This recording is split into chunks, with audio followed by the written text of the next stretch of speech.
বিশ্বনবী কষ্ট করে 80 কিলোমিটার পথ পাড়ি দিয়ে তায়েফের ছেলেদেরকে দাওয়াত দিতে গেলেন, কিন্তু বিশ্বনবীর দাওয়াতি এই ডাকে, এই আহ্বানে তারা সাড়া দেয় নাই। বিশ্বনবীর এই দাওয়াতকে তারা রিজেক্ট করেছে, বিশ্বনবীকে পাথর মেরেছে, বিশ্বনবীর মোবারক দেহটাকে রক্তাক্ত করেছে।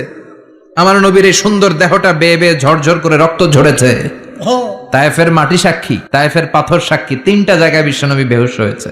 এখনো ওখানে গেলে স্থানীয় লোকরা বলে, বংশ পরম্পরায় ওরা জেনে এসেছিল যে এই জায়গাগুলোতে বিশ্বনবীকে আঘাত করা হয়েছে। এখনো লোকজন দেখায় এখানে পড়েছিল বিশ্বনবী, ওখানে পড়েছিল, ওখানে পড়েছিল, ওই খেজুর বাগানে বিশ্বনবী লুকিয়েছিল, আজও ওখানে খেজুর বাগানই করে রাখছে ওরা। আল্লাহু আকবার পড়েন।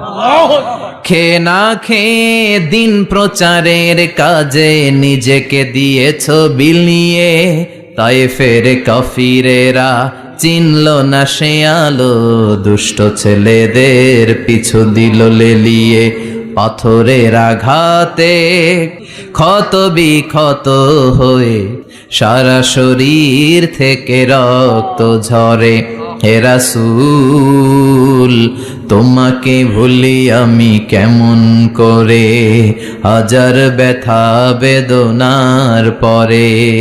ফিরে আসনি তুমি আপন ঘরে, দিনের আলো তুমি ছড়িয়ে দিতে। চলে গেলে মদিনায় মক্কা ছেড়ে। হে রাসূল তোমাকে ভুলি আমি কেমন করে, হে রাসূল তোমাকে ভুলি আমি কেমন করে। ঠিক কি না? পাথর মেরে বিশ্বনবীকে রক্তাক্ত করা হলো। বিশ্বনবী রক্তাক্ত, বিশ্বনবীর সাহাবা সাইয়েদনা যায়েদ রাদিয়াল্লাহু তাআলা আনহু কুয়া থেকে পানি এনে বিশ্বনবীর গা থেকে রক্তগুলো ঝেড়ে ফেলে দেয়। বিশ্বনবীর গায়ের মধ্যে পানি দিয়ে হাত পাগুলো ধুইয়ে দেয়। বিশ্বনবী কাঁদে, আহা কাঁদে, রহমতের নবী কাঁদে, আরেকজনের জন্য কাঁদে, নিজের কোনো লাভ নাই। মায়ের খাইছে, ওরা যেন বাঁচে জাহান্নামের আগুন থেকে। সুবহানাল্লাহ কইবেন না? ওদেরকে বাঁচাইতে আসছিল জাহান্নামের মায়ের থেকে, জাহান্নামের শাস্তি থেকে, ওদেরকে বাঁচানোর জন্য নবী মায়ের খেয়েছে। চিল্লায় এখন ঠিক কি না? কেঁদে কেঁদে বিশ্বনবী হয়রান। যায়েদ রাদিয়াল্লাহু তাআলা আনহু বিশ্বনবীর সান্ত্বনা দেন, নবী কাঁদবেন না।